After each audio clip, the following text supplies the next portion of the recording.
ګریس پیریډ یا دوره الامتحاني د ویزې د کینسلیشن یا د ویزې د ایکسپایر نه وروسته رامنځته کیږي. ډیرو دوستانو دا پوښتنه کړې وه چې 180 ورځې یعنې 6 میاشتې وخت شته زموږ لپاره او که نه.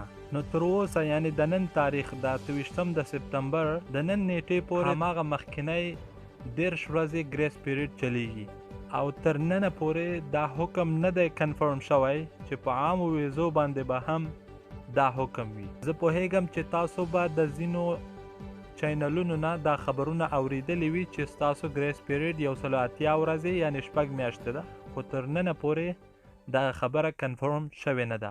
چې کله کنفرم شي موږ به تاسو ته انشاءالله احوال درکوو. او مجاهد حقمل ورور لیکلی و چې ویزې پسې مې غرامه ده او ویزه مې د العین ده، آیا زه کور ته تلی شم او که نه؟ نو ورور باید ویزې غرامه تاسو جمع کړئ او هغې نه وروسته